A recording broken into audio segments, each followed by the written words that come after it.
తిరుపతి క్షేత్రంలో కాసునాయన ఆశ్రమ వసతి గృహాలను పడగొడుతున్న ఫారెస్ట్ అధికారులు. పడగొట్టండి సార్ పడగొట్టండి. చివరి రోజుల్లో కన్నా బిడ్డలు కూడు పెట్టకపోతే ఆసరా ఇవ్వడానికి కాసునాయన ఉన్నాడనే ముసలోళ్ల నమ్మకాన్ని పడగొట్టండి. ఆ కలంటూ వెళ్లిన వాడికి లేదనకుండా కడుపు నింపుతున్న దాతృత్వాన్ని పడగొట్టండి.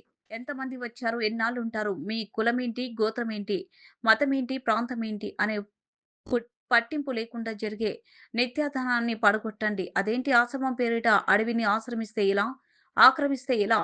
టైగర్ జోన్ అంటారేమో, ఎక్కడ లేదు అడవి, ఎక్కడ లేదు రిజర్వ్ ఫారెస్ట్. శ్రీశైలం ఉండేది నల్లమల్ల నడి మధ్యన కాదా? ఇంకా చెప్పాలంటే ఎన్ఎస్టీఆర్ టైగర్ జోన్ హార్ట్ మధ్యలో కొన్ని వేల ఎకరాలు ఉంది.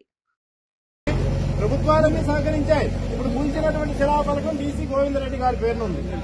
ఎమ్మెల్సీ గారు ఎంపీ నిధులతో కట్టినటువంటి నిర్మాణాలు ఉన్నాయి. ఇక్కడ రోడ్లు వేశారు. ప్రభుత్వమే బస్సులు నడిపింది, వికెట్ ఇచ్చింది.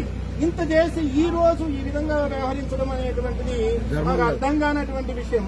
మేము కూడా ఎందుకంటే 1000 మంది సమావేశమై కూడా మనం ప్రభుత్వంని అభ్యర్థిద్దాం, కానీ ఎవరిని మనం వేలెత్తి చూపించకూడదు అనే మేము వెళ్ళాం. కానీ మేము మా ఆలోచన ఒకటి, ఇక్కడ జరుగుతున్నటువంటిది ఒకటి. మేము మరొక విధంగా ఆలోచన చేస్తే ప్రభుత్వానికి చెడ్డ పేరు వస్తుంది అని మేము ఆలోచన చేశాము. కనీసం ఆ ఇంగితము పెద్దలకి లేకుండా పోతుంది.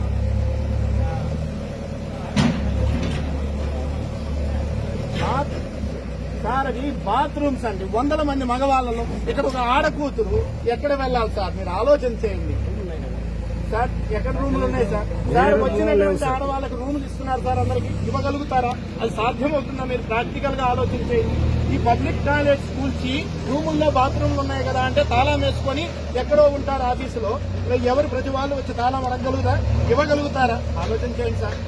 ఎందుకంటే సార్ మీలో చాలా మంది భక్తులు ఉన్నారు. మీ కుటుంబ సభ్యులు రావచ్చు, నా శిష్యులు రావచ్చు, ఇక్కడ ఉన్నటువంటి వాళ్ళు రావచ్చు, కుటుంబ సభ్యులు రావచ్చు. ఆడవాళ్ళు వస్తే ఎక్కడ వెళ్ళాలి ఆలోచన చేయండి సార్. అంటే మీ వృత్తి ధర్మం, నేను మిమ్మల్ని ఎవరిని తప్పుపట్టున్నా. మీరు కావాలని చేస్తున్న పని కాదు. మీ పై ఉంటుంది, మీ ధర్మం మీరు నిర్వర్తించాలి. కానీ ఆలోచన చేయండి, మానవీయ కోణంలో ఆలోచన చేయండి, మానవతా దృష్టితో ఆలోచన చేయండి. అటువంటి నిర్మాణం దాన్ని కూలిస్తే కనీసం ఒక ఆచ్ఛాదన సార్. బట్టలు మార్చుకోవాలంటే